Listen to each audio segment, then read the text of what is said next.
हाय, अस्सलाम वालेकुम, good afternoon, नमस्कार, सत श्री अकाल। मथुरा की नगरी के राधे राधे। आठ महीने का टॉर्चर।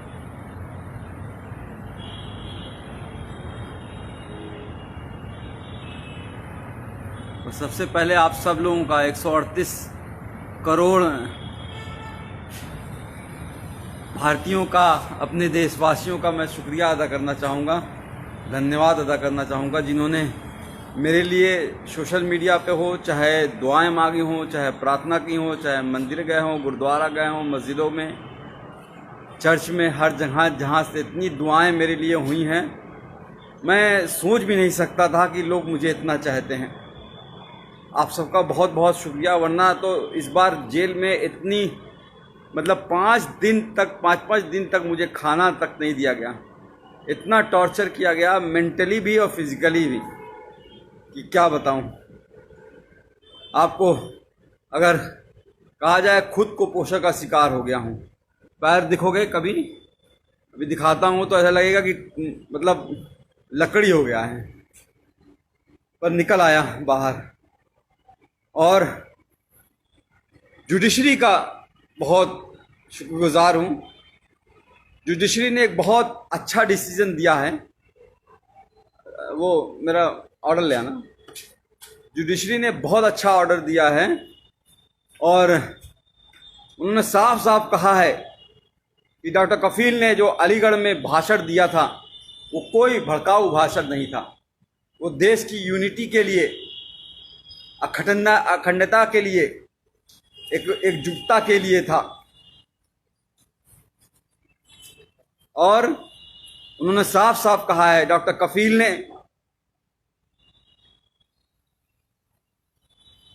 हेल्थ पे बात की है, एम्प्लॉयमेंट पे बात की है, एजुकेशन पे बात की है, रोटी कपड़ा मकान पे बात की है।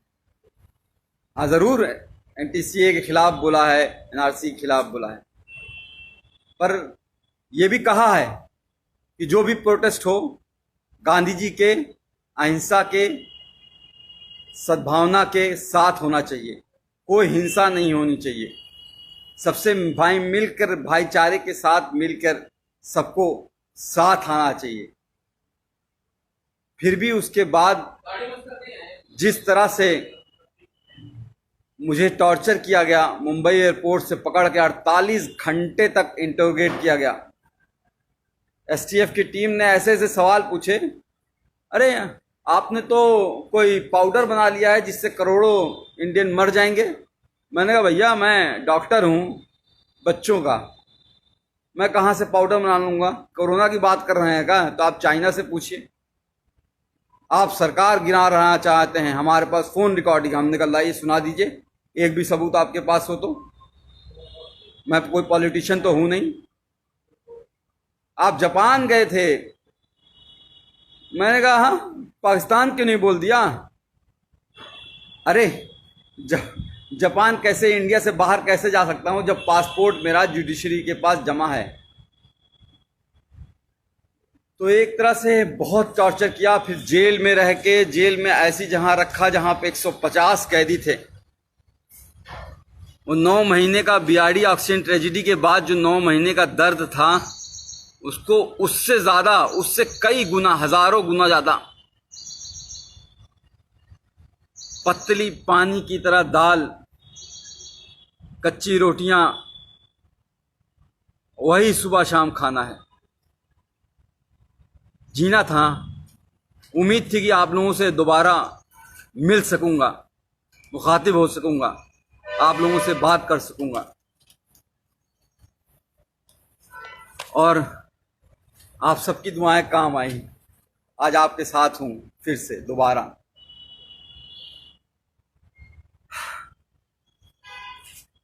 हाँ, आसिफ भाई, तनवीर भाई, अस्सलाम वालेकुम।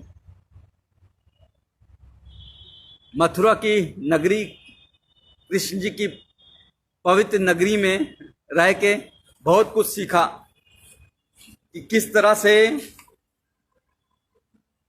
भगवान कृष्ण ने कहा है कि कभी भी किसी को धोखा नहीं देना, अपना दिल साफ रखना, यही धर्म होता है।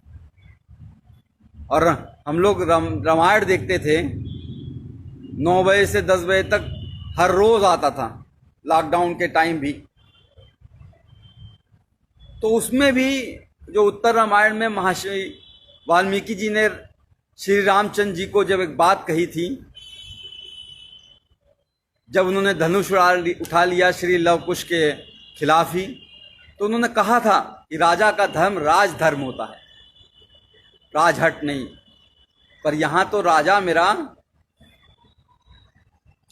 बाल हट पे आ गया। बच्चों की जान बचाने की कितनी बड़ी सजा दोगे भाई? क्या बच्चों को जान बचाना इतना बड़ा गुनाह हो गया था? सॉरी, लोग फोन कर रहे हैं, फोन नहीं कीजिए कोई भाई, मैं कुछ देर बात कर लूँ, बहुत दिनों बाद, 8 महीने बाद आपसे। राकेश चौधरी साहब शुक्रिया, वैभव पाठक थैंक यू यार, थैंक यू। इरफान खान साहब सलाम, आई लव यू टू। तो मैं ये कह रहा था कि महर्षि वाल्मीकि जी ने श्री रामचंद्र जी से कहा कि बाल हट मत करो। इस तरह से प्रताड़ना देना, 9 महीने उस वक्त जेल रखना, फिर बहराइच वाले कांड में भी 2 महीने जेल रखना, फिर 8 महीने इतना टॉर्चर कराना। जेल में बार बार सिर्फ यही कहा जा रहा था कि तुम उन 70 बच्चों की बात नहीं करोगे, जो 70 बच्चे ऑक्सीजन की कमी से मर गए हैं, उनकी कभी बात नहीं करोगे, उनको भूल जाओ। कैसे भूल जाऊं? अपने सामने मरते हुए उनको देखा है। कोरोना के टाइम जब इस भारत में, इंडिया में कोरोना ने एंट्री नहीं की थी, 27 जनवरी को मैंने वीडियो डाला था कोरोना पे लेके, और उस वक्त मैंने साफ साफ बताया था क्या करना है, क्या नहीं करना है, कैसे इससे बचना है। और 30 जनवरी को पहला केस इंडिया में आया। मैंने माननीय प्रधानमंत्री नरेंद्र मोदी जी को 19 मार्च को ही एक लेटर जेल से सुप्रिंटेंडेंट जी के द्वारा भिजवाया, और उसमें साफ कहा कि हम कम्युनिटी ट्रांसमिशन से बच नहीं सकते, हमारा भारत देश ऐसा है। क्योंकि मैंने पूरा भारत घूमा है, कितनी गरीबी है, एक घर में 4-4 लोग कैसे रहते हैं, एक पूरी झुग्गी झोपड़ी बस्ती होती है, हजारों लोग उसी में रहते हैं। जैदू भाई जी, तो उसमें रहते हैं, वो कैसे रहते हैं, वो कैसे दूरी, 2 गज की दूरी रहो, कह देना आसान होता है, पर वो इतना आसान नहीं है गरीबों के लिए। कितने माइग्रेंट बेचारे चलते चलते मर गए, ट्रेनों में दब गए। गरीबी कितनी है, आज क्या हालत हो गई है हमारे देश की। कोरोना वायरस इस तरह से फैल चुका है कि हम दुनिया के दूसरे नंबर पे पहुंचने वाले हैं, ब्राजील को भी छोड़ देंगे। श्री नरेंद्र मोदी जी के दोस्त ट्रंप साहब और ये इंडिया फर्स्ट और सेकंड नंबर पे रह गया है। 48 लाख कोरोना वायरस के केस हो चुके हैं और 60,000 से ज्यादा मौतें हो चुकी हैं। बहुत कुछ करना चाहता था इस कोरोना वायरस के लिए, 8 महीने में शायद बहुत कुछ कर सकता था, पर करने नहीं दिया गया। जेल में जानबूझ के मुझे इस तरह से रखा गया कि मतलब समझ लीजिए कि टॉयलेट करने के लिए आधे घंटे के लिए लाइन लगानी पड़ती थी, नहाने के लिए आधे घंटे के लिए लाइन लगानी पड़ती थी। गर्मी इतनी हो जाती थी कि कपड़ा पहन के, पूरा नहा के, पूरा बिस्तर बिछा के, बिस्तर को भी भिगा देता था, तब जाके लेटता था। और वो 150 लोग, 534 लोगों की रहने की जगह है वो, लेकिन 1600 कैदी थे। अब बताइए वहां पे कैसे सोशल डिस्टेंसिंग हो जाएगी? वो ख्वाब था। लोगों की सांसें, लोगों की बदबुआं, लोगों की मतलब पेशाब की महक, और एक टॉयलेट होता था, 150 लोगों के बीच एक टॉयलेट। किस तरह से जिंदगी गुजरी है। और एक बात बता दूं, सिर्फ मैं नहीं सफर किया हूं, पूरी फैमिली को हरास किया है। पूरी फैमिली को जिस तरह से प्रताड़ित किया गया है उसका कोई बयान नहीं है। गोपाल दीक्षित जी, शेखर जी, मैं हायस कर रहा हूं अपनी सेहत, अब तो कुछ बनाऊंगा। वहां तो पतली दाल से जिंदगी बस चलानी थी। तो मेरा बच्चा जो 11 महीने का था, जब चल नहीं पाता था तो उसे छोड़ गया था, आज चलता है, दौड़ता है, बोलता है। पिछली बार भी जब बीआरडी में 70 बच्चे मरे थे और उस वक्त भी बिना बात के झूठ केस में फंसा के जेल भेज दिया गया, और जब 9 महीने बाद हाई कोर्ट ने कहा कि अरे डॉक्टर कफील की कोई गलती नहीं थी, इंक्वायरी रिपोर्ट में आ गया अरे डॉक्टर कफील की कोई गलती नहीं थी, तो भी जब बाहर आया तो मैंने अपनी बच्ची को चलते हुए देखा। उस वक्त भी अपनी बच्ची जब वो को छोड़ के गया था तब भी वो 11 महीने की थी, चल नहीं पा रही थी और बड़ी हो गई थी। आज मेरे दोनों ही बच्चे, मेरे ही दोनों बच्चे, मैं खुद अपना बाप होके, मैंने दोनों बच्चे, मुझे बाप पापा का मतलब नहीं समझते हैं, अब्बूजान का मतलब नहीं समझ पाते हैं, पिताजी का मतलब नहीं समझ पाते हैं। ये दर्द है। मेरी माँ 65 साल की बूढ़ी होके हाई कोर्ट और सुप्रीम कोर्ट के चक्कर लगाती रही, तब जाके ये जीत हुई है। और जुडिशरी ने इतना अच्छा ऑर्डर किया है। एक बात और करा दूं, एसटीएफ का शुक्रगुजार हूं कि उन्होंने मुंबई से मथुरा लाते वक्त मेरा इनकाउंटर नहीं कर दिया विकास दुबे की तरह, वरना तो शायद वो मुझे मार ही देते। लोगों की आवाज़ को दबाना ही इनका काम है। बहरहाल ऑर्डर आपको पढ़ के सुनाना चाहूँगा। इतना अच्छा ऑर्डर गोविंद माथुर साहब ने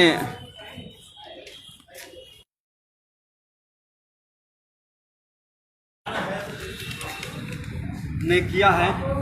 सुप्रीम कोर्ट का भी धन्यवाद करूंगा, वरना तो हाई कोर्ट में डेट पे डेट हर 14 दिन पे कैसे एक एक दिन कटेगा, एक एक घंटे कटेगा, ये सोचता था कैसे वो टाइम आएगा जब मैं बाहर निकल पाऊंगा, तब मेरी जज मेरी कोई बात सुनेगा। इसलिए हम लोग सुप्रीम कोर्ट, मेरी माँ 65 साल की बूढ़ी माँ सुप्रीम कोर्ट गई, और मैं सुप्रीम कोर्ट का शुक्रगुजार हूँ जो उसने कहा कि 15 दिन में फैसला सुनाओ। और मैं चीफ जस्टिस गोविंद माथुर जी का हाथ जोड़ के शुक्रगुजार हूँ जो इन्होंने इतना अच्छा ऑर्डर दिया 15 दिन के अंदर ही, जिसमें साफ साफ लिखा है कि एमबीबीएस करने के बाद 2016 में मैंने ज्वाइन किया था, 2017 में घटना हुई थी, 1 साल का जूनियर था मैं, जूनियर मोस्ट डॉक्टर, और फिर भी उन बच्चों को बचाने के लिए जी जान लगा दी, और उसके बावजूद उनको जेल भेज दिया गया। और ये नहीं, इसके अलावा नहीं, the petitioner and his other family member including the detainee were continuously harassed and victimized by the state authorities including the district administration Gorakhpur by several means। मेरे यानी कि मुझे ही नहीं, पूरी फैमिली को सरकार ने बुरी तरह से तोड़ना चाहा। मेरे भाई पे गोली मारी गई थी, आपको याद होगा शायद, वहाँ पे जहाँ पे चीफ मिनिस्टर खुद मौजूद रहते हैं 500 मीटर दूरी पर। आज 3 साल होने जा रहे हैं उस बात को, एक भी कोई गिरफ्तारी नहीं हुई, कोई चार्ज नहीं हुआ है। बहरहाल आते हैं हम एएमयू के जो लोग कहते हैं कि भाषण मैंने गलत दिया था उसके बारे में। कहते हैं कि मैंने भड़काऊ भाषण दिया था, कहते हैं कि मैंने 2 धर्मों के बीच, 2 रिलीजन के बीच एनमिटी, हेट्रेड, वायलेंस फैलाने की कोशिश की। पूरी स्पीच लिखी है उन्होंने, पूरी speech, the version of the speech, पूरी स्पीच लिखी है, एक एक लाइन लिखी है कि जो मैंने बोला है। और उसमें उन्होंने कहा है कि मैंने ऐसा कोई बात नहीं की थी जो कि किसी भी धर्म के बीच में नफरत फैलाए। मैंने बात की थी देश की अखंडता की, यूनिटी की, सद्भावना की। मैंने बात की थी एजुकेशन की, हेल्थ की, एम्प्लॉयमेंट की, इकोनॉमी की, रोड की, हाउसिंग की। मैंने बात की थी उन 70 बच्चों की जो बीआरडी में मर गए हैं। मैंने बात की नहीं उन 8 लाख बच्चों की जो इंडिया में मर गए थे उस साल। मैंने बात की थी कि हमारे 50% बच्चे कैसे कुपोषण का शिकार हैं। मैंने बात की थी कि इंडिया कैसे एड्स और HIV का हाइब बनता जा रहा है। मैंने बात की थी कि 72% ऑफ पॉपुलेशन हमारी अभी भी हेल्थ स्ट्रक्चर वहाँ पे है ही नहीं। आज हालत दिखाई दे रही है ना। आज कह रहे हैं हम इतना जीडीपी खर्चा करेंगे, 1% जीडीपी खर्चा होता था। एक गरीब को इलाज नहीं मिलता है और मर जाता है तो बेचारे कंधे पे लाद के लेके चले जाते हैं। उसके लिए लड़ रहा था, कैंप किया, पूरा इंडिया घूमा, 103 कैंप किए, 50,000 बच्चों को देखे, मुफ्त में दवाइयाँ दी। अकेले नहीं किया, बहुत से डॉक्टर्स, बहुत से लोग मेरे साथ शामिल थे, बहुत लोगों ने साथ दिया। पर हुआ क्या, उसको भी दबा दिया गया। इस कोरोना टाइम के मैं जब रियली काम कर सकता था, शायद कोई नई दवा खोज सकता था कोरोना के खिलाफ, शायद कोई नई वैक्सीन खोज सकता था, टीका खोज सकता था, उस वक्त जेल में डाला। बहरहाल बाहर आ गया हूँ, कोशिश करूँगा और फिर से मुख्यमंत्री योगी आदित्यनाथ जी से निवेदन करूँगा कि मुझे नौकरी पे वापस ले लें। 3 साल से सस्पेंड किए हुए हैं। कैसे ज़िंदगी चल रही है, कैसे फाइनेंशियल कंडीशन है, आपको बता नहीं सकता। सुप्रीम कोर्ट और हाई कोर्ट की फीस कैसे भरी गई है, बता नहीं सकता।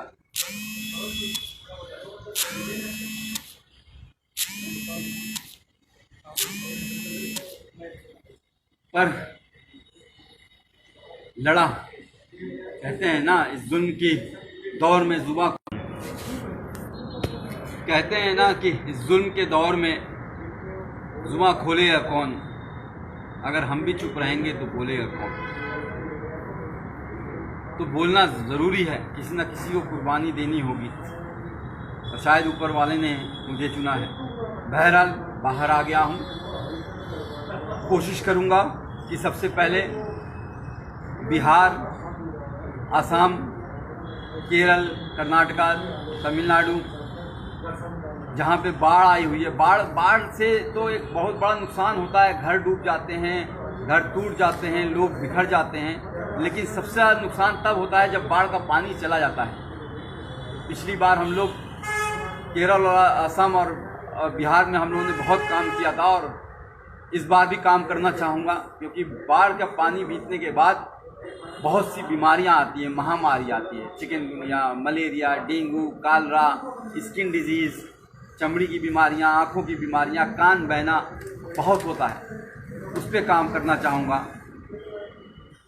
कोरोना वॉरियर की तरह काम करना चाहूँगा। कोशिश करूँगा, अगर योगी जी की कृपा होगी, नौकरी अगर वापस मिल गई तो किसी हॉस्पिटल से अटैच होकर रिसर्च करूँ और कोशिश करूँ कि कोई नई दवा ईजाद हो पाए जिससे हमारा देश की और किसी की मौत ना हो। बढ़ता जा रहा, हर रोज़ 1000 लोग मर रहे हैं। एक का भी मरना बहुत खतरनाक बात है। जिसके घर में, परिवार में एक मौत होती है, वही वो जानता है एक भी मौत होती है।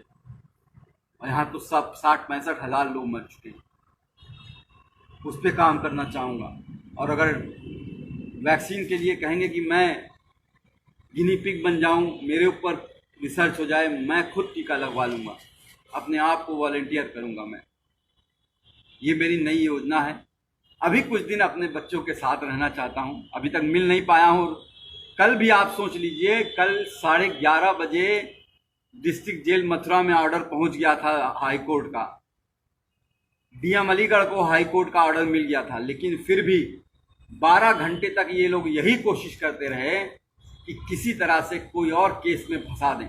जैसे इन्होंने पिछली बार अलीगढ़ में जब मुझे गिरफ्तार किया था मुंबई से, तो जब मुझे बेल 10 फरवरी को मिल गई थी तो 4 दिन तक कोर्ट के आदेश के 2-2 बार आदेश के बावजूद छोड़ा नहीं मुझे। इलीगली मुझे डिटेन करके रखा और फिर एनएसए लगा दी। एनएसए मतलब नेशनल सिक्योरिटी एक्ट। मैं टेररिस्ट हूँ क्या? दाढ़ी ये जो बढ़ जाती है, जेल में बढ़ जाती है। आज तक कभी आपने सुना है मैं किसी हिंदू, मुस्लिम, सिख, ईसाई या किसी में धर्म के भेदभाव में करता हूँ? 50,000 जो बच्चों को देखा, पूछा कोई कौन गरीब है, कौन अमीर है, कौन किस जाति का है, कौन किस धर्म का है? उस पर इल्ज़ाम लगाओगे? इल्ज़ाम वो लगाते हैं जिनका खुद का दिमाग गंदा होता है, जो भरा होता है गंदगी से, वो दिमाग वो लगाते हैं।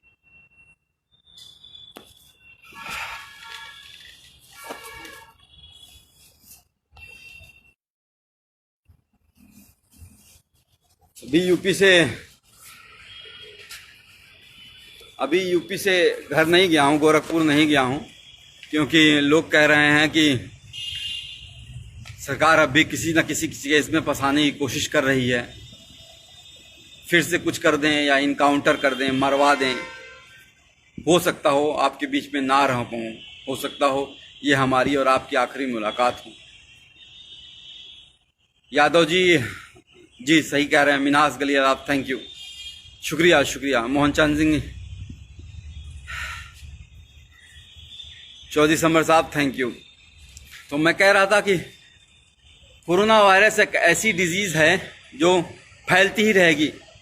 मैंने उस वक्त 19 मार्च को ही लिख दिया था कि 30 से 40 लाख लोग उस वक्त मैंने एस्टिमेट किया था कि अफेक्टेड होंगे, और ऑलरेडी 30 से 40 लाख लोग अफेक्टेड हो चुके हैं।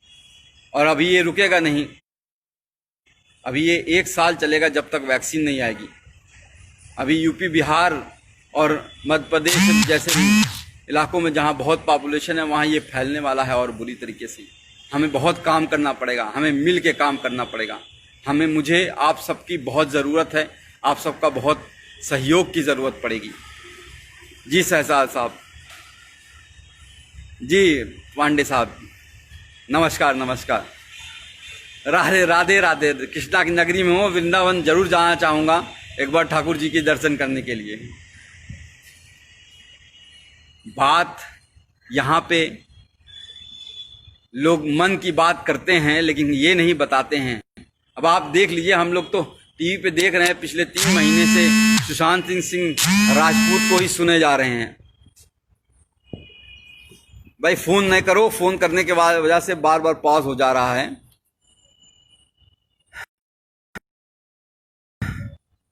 सुशांत सिंह राजपूत की 3 महीने से लगातार टीवी पे बात किए जा रहे हैं, मन की बात, लेकिन कोई ये नहीं बात कर रहा है कि हमारा जीडीपी परसों जीडीपी शायद रिलीज हुआ है, और हमारा जीडीपी जो है, भाई फोन नहीं करो, मैं कह रहा हूं। पर ईश्वर चंद साहब, कोई फोन ना कीजिए प्लीज। कुछ बहुत दिनों बाद आप लोगों से मिला हूं, आप लोगों के चेहरे दिखाई दे रहे हैं मुझे। शमसुल मलिक साहब, नूर खान, रेहान खान साहब, आदित्य राज साहब, आफ्ताब, तो आप सबसे बात करना चाहूँगा, फ़ोन ना करें। तो मैं कह रहा था कि जो मेन बातें हैं टीवी पे डिबेट जो होती है वो नहीं हो रही है। शायद कुछ टीवी, एनडीटीवी है, या आपका मिरर नाउ है, टाइम्स नाउ है, या फिर इंडिया टुडे है, इस सब पे हो रही होगी। पर जो यहाँ पे बातें हो रही हैं वो ये नहीं हो रही हैं किस तरह से माइग्रेंट, हमारे करोड़ों लोग किस तरह से पैदल चले और चलते चलते मर गए, उस धूप में, कड़ी धूप में मर गए। ये बात नहीं हो रही है कि अनएम्प्लॉयमेंट कितना बढ़ गया है, लोगों को नौकरियां नहीं है, लोगों को खाने को नहीं है। 500 रुपया आपके अकाउंट में डाल दिया गया है, अब आपको 3 महीने तक 500 रुपया चलाइए। 5 किलो चावल दे दिया गया है, आप पूरी 8 लोगों की फैमिली है, खाते रहिए 3-6 महीने तक।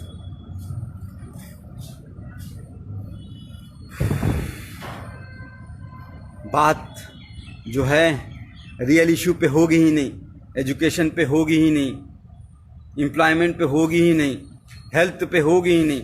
हमारा जो कोई भी आप हॉस्पिटल देख लीजिए क्या हालत हो गई है।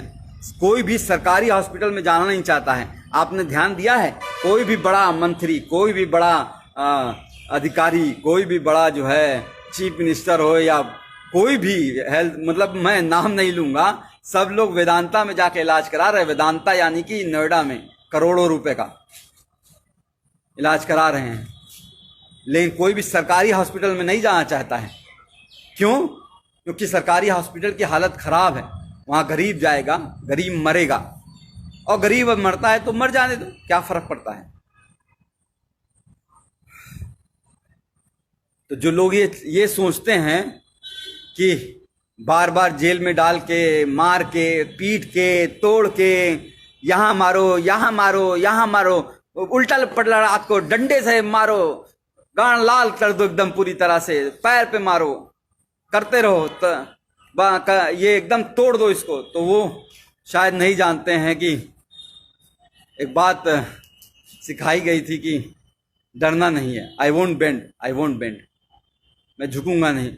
डरना आता नहीं हमें, चाहे जितना भी डरा लो। हर बार एक नई ताकत से उठेंगे, चाहे जितना भी झुका लो।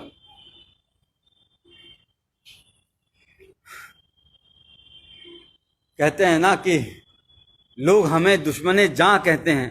अरे हम इस मुल्क की मिट्टी को भी अपनी माँ कहते हैं। उसको तुम जो है उस पे एनएसए लगा देते हो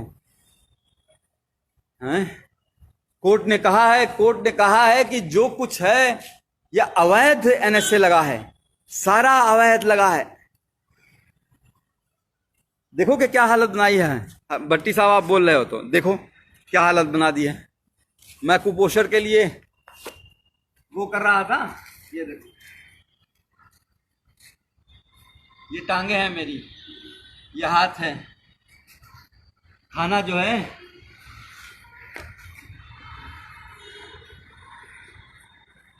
जिंदगी का, जो मैं खुद कुपोषण का बच्चों का इलाज किया करता था, आज खुद कुपोषित हो गया। घर वालों को किस तरह से परेशान किया गया है वो बता नहीं सकता। पर आप लोग जो 138 करोड़ देशवासी हैं मेरे, उन सबका साथ मैं कभी भूलूंगा नहीं। खासकर कुछ लोगों का जो लोग बहुत करीब थे, इंदिरा जयसिंह मैम, फुजैल अयूबी, इबाद साहब, मनोज पांडे, मनीष सिंह, एडवोकेट मनीष सिंह, दिलीप कुमार साहब, नजरुल इस्लाम साहब, ऐसे बहुत से लोग हैं, बहुत से लोग। मीनाक्षी शुक्ला मैम, इरफान गाजी, हाँ अलीगढ़ के इरफान गाजी साहब, तो बहुत से लोग हैं। तो सबका नाम तो नहीं ले सकता मैं, बहुत से लोग हैं, 138 करोड़ लोग हैं, सबने बहुत मदद की है। सबका बहुत बहुत शुक्रिया। जल्दी बिहार आ रहा हूँ और जल्दी हम डॉक्टर कफील खान मिशन इस्माइल फाउंडेशन के तहत कैंप लगाएंगे। और इस बार एक बड़ी टीम बना के एक साथ कई जगह पे, असम, बिहार, तमिलनाडु, कर्नाटका, केरल, आंध्र प्रदेश, जहाँ पे, मध्य प्रदेश, जहाँ पे बाढ़ ने, पश्चिम बंगाल जहाँ पे तूफान आया हुआ है, अभी भी लोगों को घरों पे टूटे हुए पड़े हैं, हर जगह पे जाना चाहूँगा। पूरा देश जाना चाहूँगा, पूर्वांचल अपना, गोरखपुर अपना, उत्तर प्रदेश, हर जगह जाना चाहूँगा। पूरा भारत में टीम बना के हम इस बार एक बड़े लेवल पे कैंप करेंगे और इसमें आप सबका बहुत सहयोग चाहिए। मयंक वर्मा साहब, आप कुछ लोगों से बातें कर लेता हूँ। मयंक वर्मा साहब सही कह रहे हैं, दाढ़ी कल काट दूंगा। बच्चों का इंतज़ार कर रहा हूँ, बच्चे आ जाएं, एक बार उनसे मिल लूँ, उसके बाद मेरी गोटी वापस आ जाएगी। अवनीश चौरा साहब, जी हाँ, बहुत मारा, फिजिकली और मेंटली बहुत टॉर्चर किया।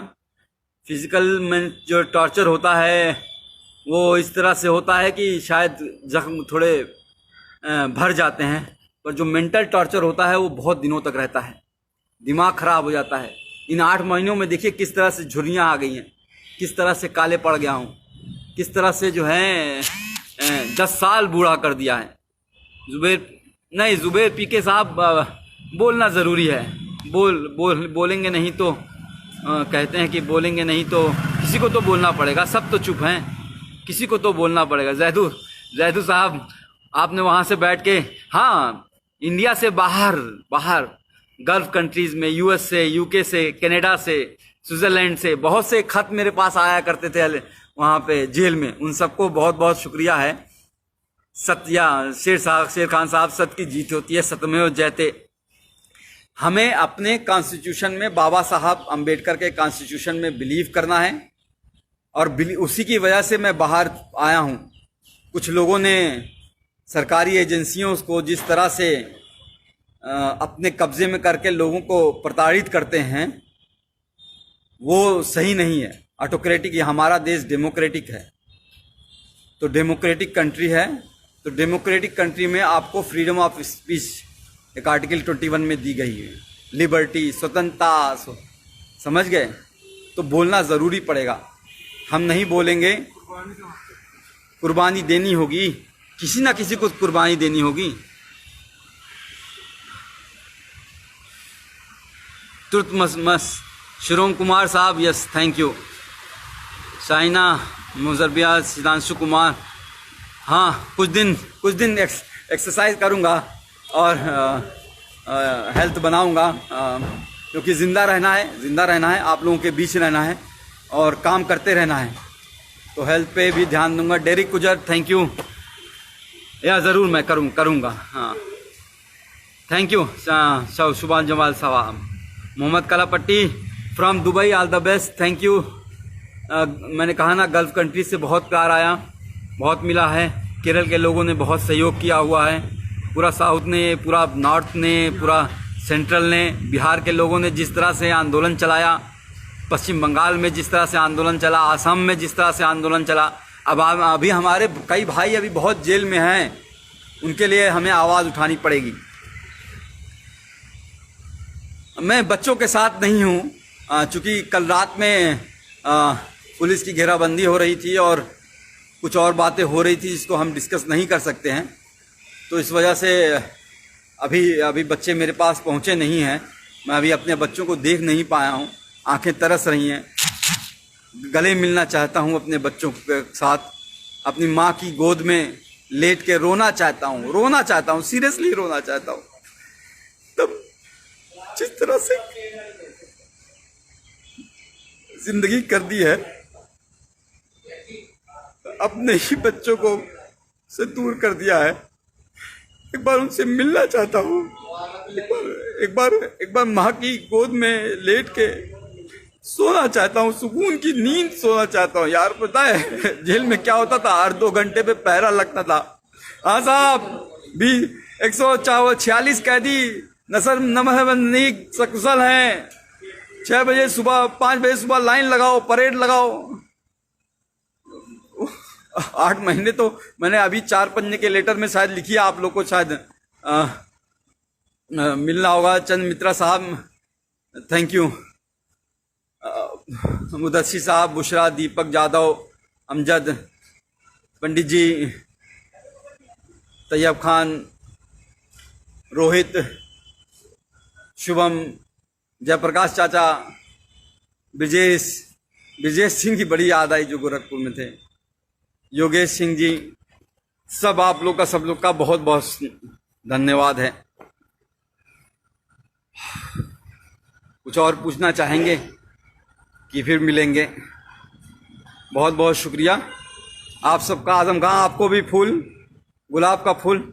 आप एक बात लास्ट में बस यही कहना चाहूँगा कि आप सबकी वजह से ही, आप सबकी, मेरी फैमिली तो दौड़ी, मेरी माँ, बूढ़ी माँ, लोअर कोर्ट से लेके, मतलब अलीगढ़ कोर्ट से लेके इलाहाबाद कोर्ट और फिर दिल्ली, इस कोरोना वायरस के टाइम में 65 साल की उम्र में घूम रही थी, एक वकील के पास से दूसरे वकील के पास, पैर पकड़ के रो रही थी कि किस तरह से मैं बाहर आ जाऊं। तो उनका तो है ही योगदान, भाई बहनों का तो योगदान है ही, आप सबका ही बहुत बहुत योगदान है। आप सबके बिना शायद, जो ट्विटर में मैंने सुना 12 लाख लोग एक बात हो गए। ट्विटर अकाउंट मेरा बैन किया हुआ है, डॉक्टर DRKFEL खान करके है, उसको बैन किया हुआ, उसके लिए आवाज़ आपको उठानी पड़ेगी। ट्विटर अकाउंट क्यों बैन किया है, ऐसा क्या कर दिया था? अब तो हाई कोर्ट का ऑर्डर आ गया जिसमें बार साफ साफ कहा गया है कि जी सन्नी प्रजाति कि ये इलीगल था। Justice prevail, yes. Amit Sohail साहब, मोहम्मद गयूर कहिशी, दिनेश कुमार यादव जी, कुछ दिन अपने परिवार के साथ रहिएगा, मीडिया से दूर रहूंगा। जी जी जी जी जी जरूर जरूर। राकेश चौधरी साहब thank you, Adil thank you, आप सबका बहुत बहुत शुक्रिया। बस अपनी फैमिली का इंतज़ार कर रहा हूँ, शायद कुछ घंटों में उनसे मिलूँगा और कुछ दिनों में ही आपके सामने नए जोश के साथ फिर से सामने आऊँगा आपके साथ।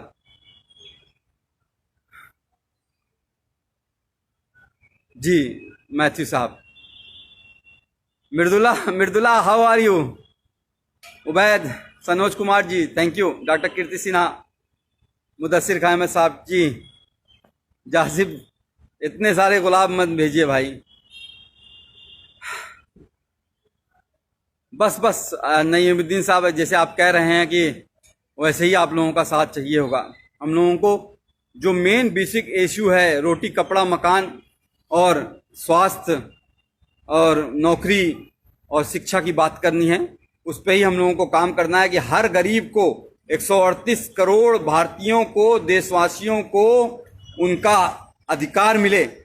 चाइना जो है घुसा जा रहा है देश के अंदर, इस तरह से नहीं। हमारे सैनिक पाकिस्तान की सरहदों पे मारे जा रहे हैं रोज, उस तरह से नहीं।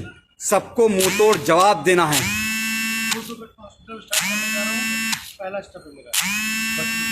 पिछली बार मैंने जो है इंकेफ्लाइटिस बेड का एक हॉस्पिटल, 500 बेड का इंकेफ्लाइटिस बेड का स्टार्ट करने वाला था उस वक्त डॉक्टर कफील खान मिशन इस्माइल फाउंडेशन के हिसाब, उससे फिर से कोशिश करूंगा स्टार्ट करूं।